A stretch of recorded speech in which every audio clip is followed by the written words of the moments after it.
Keepers of the earth. You know, I've known Judy forever. The way she contributes to the consciousness on this planet is amazing. And it's not just through her voice, although that's what we see mostly, or we identify her with, is her voice. But did you notice in those seconds of silence after she stopped singing, how powerful that energy was? After the words were said and laid to rest, the seed was planted. And the seed was a very big ideal, high ideal, that we all could relate to, that we all have deep in our soul, that longing to know that our world is safe, and that people are safe, and that we're connected, and that there is enough, and that there is peace, this idea of this world peace instead of global unrest. As we processed that as she was singing, we kept having the sense or the feeling, the sensation, the vibration of the consciousness of truth that lives within us, that we are that we can make a difference, that we're not just one little person who has all our human issues. We rose to the vibration of the truth as she was singing. And yet for me, I don't know how it was for you, but in those moments after the words had stopped, and our mind stopped wrapping itself around words and the meaning that they had to us, there was just this energy, this vibration of truth.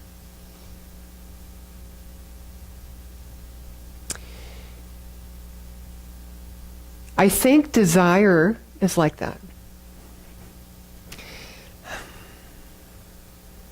Now, desire,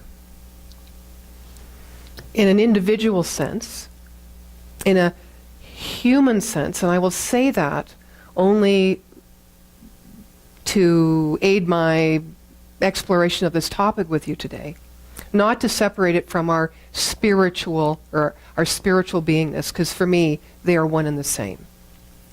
But sometimes we get a human notion which says, as I said in the beginning, there is stuff outside that if we could attach ourselves to, or attract, or have, or get to know ourselves by, then we would be in a better position, meaning we would be fulfilled, or maybe more positive, or more influential, or we would know ourselves better by means of what exists outside of ourselves.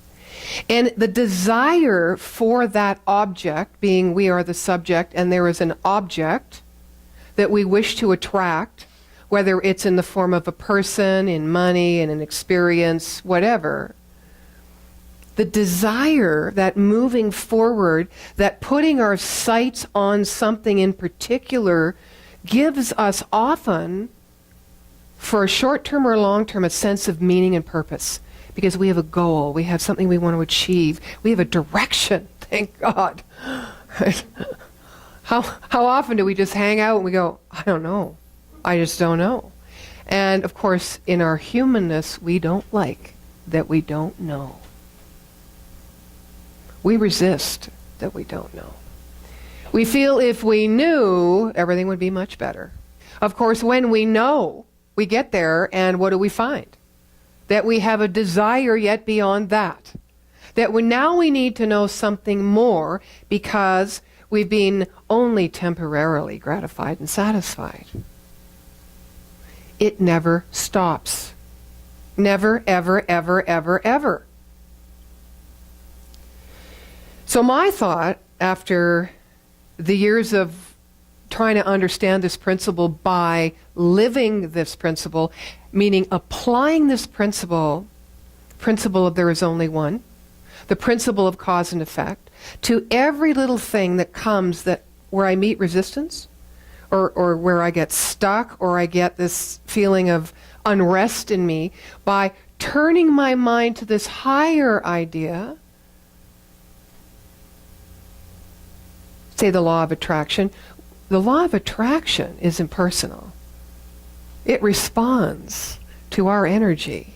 So when I look at a problem or a solution, and find a solution in that, rather than in why didn't that person do that, I would feel so much better.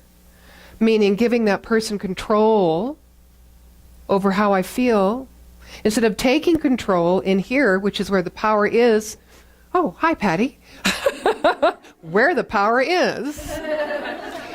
And applying the truth to a situation, it gives me a whole plethora of possibilities that are a mystery, that I can't necessarily just grab my mind around any one thing as solution in the moment. But I feel better because there's potential for this solution, rather than trying to make it happen, rather than applying my will and trying to control something.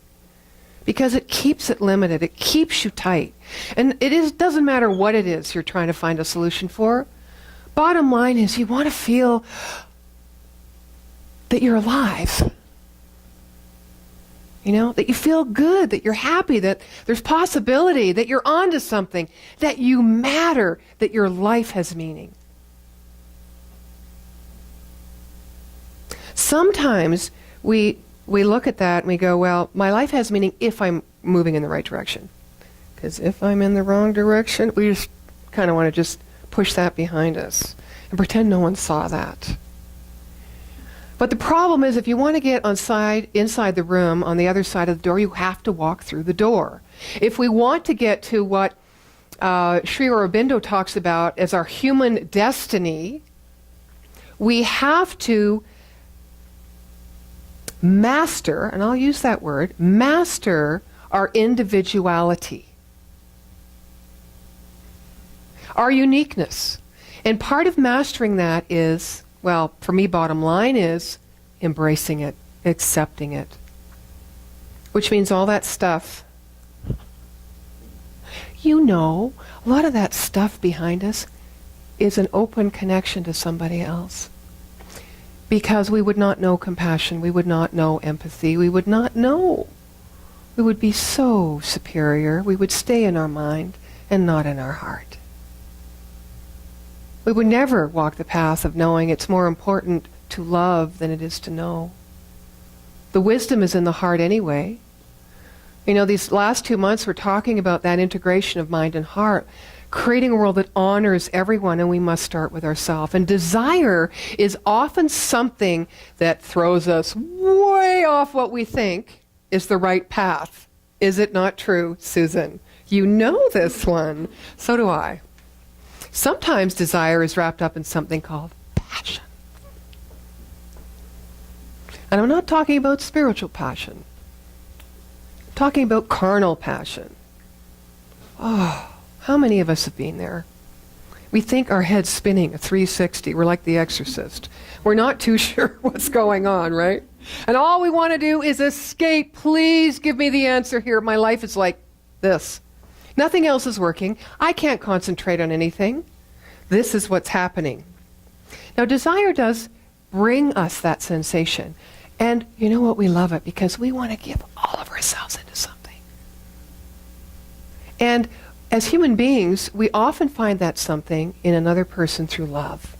Or we find it through a cause, right? Greater than ourselves. Or we find it being in service. Or we find it in that connection in spiritual practice, that sacred connection with something that is not greater than us because it is us, but that we move ourselves into and we open up into the fullness in the silence. Where our attention is not so focused around the form, but it is focused around the creative principle. And the creative principle cannot operate. Spirit cannot move into matter. This unformed idea or essence cannot become formed if it were not for desire. Desire is about moving beyond what has gone before, experiencing beyond what we've experienced before. Now, in our humanness, if we get attached to the certain object of our desire, we actually miss the journey of the creation of it. We get lost in we say, okay, I'm just going to let Spirit guide me. Until it's past the time I'm willing to wait. Right? Then we go in for the kill. Okay, it's now or never, man. I'm walking away from this. Obviously, it's not meant for me. And then we start with this stuff. And the stuff is always about what has gone before. It is never about the potential of the fullness of life. Why? Because we can't understand it. We don't know it. And it isn't happening when we want it to happen. I want to share with you Dr. Thomas Troward's thoughts about desire. So we're going to move into a little bit more of a scientific explanation. The Eastern traditions, I'm sure a lot of you have studied them. And some of them say annihilate desire, because only then can you be truly free, right? If your attention isn't on any one thing, then it is open. And your sensory perception, which keeps you in the enjoyment of the journey and the possibility of the mystery, can be satiated as we go along. But how can we annihilate desire? Because then truly we wouldn't have a preference for this or that, and everything would be the same. Everything would be alike. There would be no individuality. There would be no understanding who I am based on who I am not, or who I am not based on who something else is or another idea. This is the fruit. This is the quest, the journey, the exploration. Because the human destiny, unlike becoming and mastering individuality, is more about understanding the truth of who we really are, which is nothing in particular, but is one with everything. So you see the paradox that we walk with. So I guess the idea is just to be present and think from the realms of higher thought, which is principle and possibility that lives in us as us, rather than taking our identity or our belief about what is possible based on our immediate experience. So Troward says,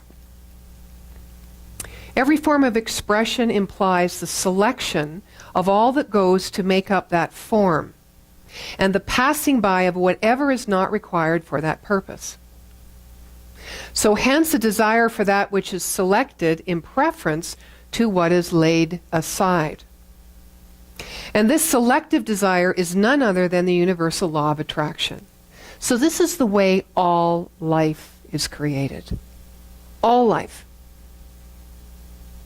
Now we're conscious, so we have freedom of choice, but the vegetable and animal kingdom does not. Their mode of activity of desire, shall I say, is limited by the nature of the kingdom. So if they're vegetable or animal, their desire is really motivated by instinct, right? It's not reasoned. But as conscious individuals and intelligent, free-thinking individuals, ours is motivated by reason and consciousness. So he also says, let's see, the desire to create some condition of things better than what is existing is what desire is all about, what creation is all about. Our want of knowledge may cause us to make mistakes as to what the best thing really is. Our want of knowledge.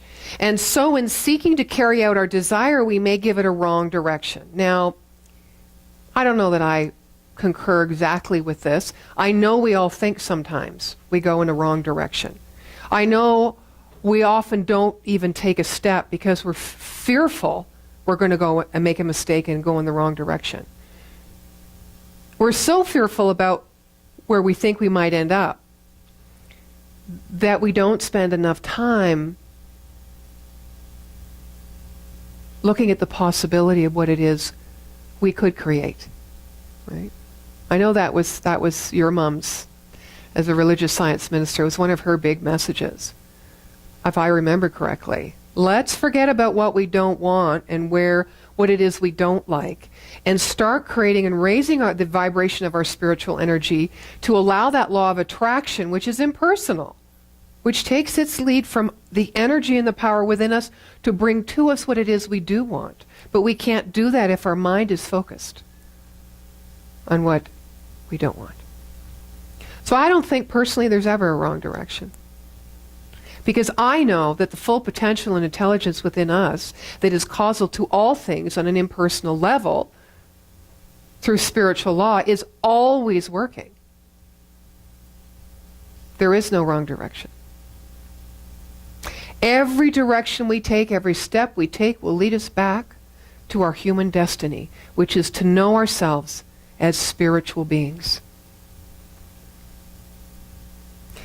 However, when we do think we've taken a wrong step, we've got to remember it's not the fault of desire. It's really important. I know in my life, I have put a lid on desire a lot.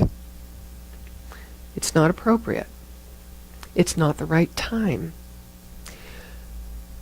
Potential rejection. And I'm not talking just about an intimate relationship with another, although I'm not excluding that. Could be an advanced step in a career. It could be what our soul, and we know our soul has been whispering to us on countless occasions. It is our truth and our passion that we put somewhere else. Desire. It's in us. It's the creative principle. It is what's always going to move us forward, and it is what is always going to bring us the greatest fulfillment when we move in the direction of it. What is a wrong direction? It is just a direction that looks like something that we didn't have in mind. That's all it is. Right? Nevertheless, we have the same power and we are the same individual with that desire that no matter what we do to try to negate it, will always speak to us and will always guide us if we listen. Torward says the whole livingness of life consists in receiving or in radiating forth the vibrations produced by the law of attraction. And in the kingdom of mind, these vibrations necessarily become conscious outreachings of the mind in the direction which it feels the attraction. That is to say, they become desires. Therefore, desires, or desire, is the mind seeking to manifest itself in some form which as yet has only existed in thought. So it is the movement that is necessary that impels us and compels us forward to take action, to bring thought which may be infused by regret or a bad experience, or may be infused by an open intuition, an open invitation, by the mystery, by the excitement of life, by passion, to move that thought into a reality. So when we get down on ourselves about feeling desirous about anything, when we take 2 steps back because we feel we're going too strongly forward or too powerfully forward to something, what I do is I just stop and go, okay, is there balance? Is there harmony? Am I feeling peaceful about this? You know the difference when you know it's the right thing. Absolutely, it's not the right thing because it's the right direction. It's the highest and best for you. You know when that is. And when you set your sails on that, it's not like you choose it in exclusion of all else, because you include all else. You enjoy the journey. You are not blinded to this one object because you feel your life is dependent on that object. You bring the life that you are fully expressed out towards this higher idea that just happens to set on this object in this moment. And you can't possibly be derailed. There is no wrong direction, because it is the right intention. It is the right motivation. So, the journey becomes training and disciplining the mind. To know that our livingness and the possibility for our life and experience and expansion of our expression and experience is supported by a creative principle which is universal and impersonal. We need to plug ourselves into it through our desire. Without desire, we would be just form. We wouldn't even be a free-thinking mind. We must select. It is what we do.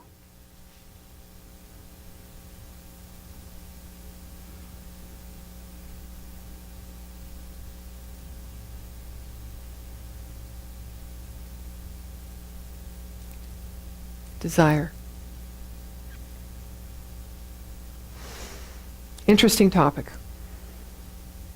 How many of you right now are being motivated by what you would consider as a desire, a passionate desire?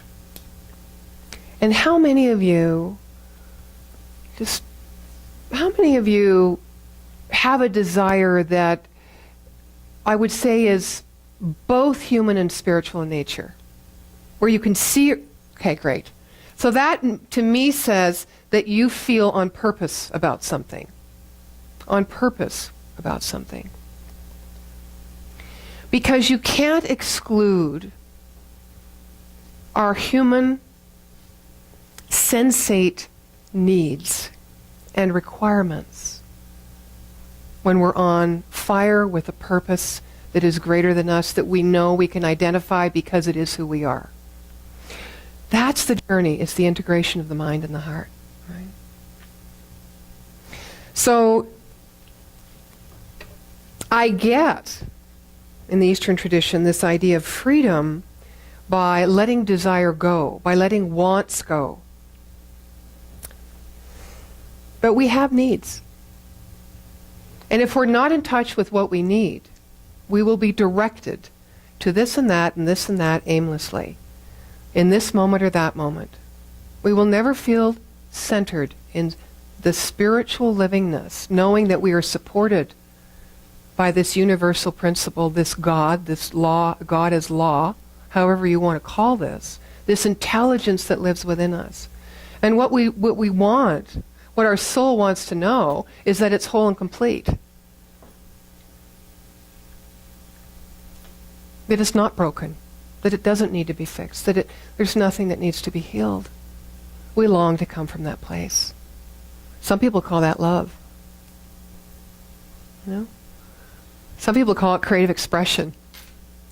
Think of all the times, when you love, although you may be crazy out of your mind and not know if your feet aren't on the ground and all that stuff, if it's with a person or an idea or whatever, but you don't really think that things are missing then, do you?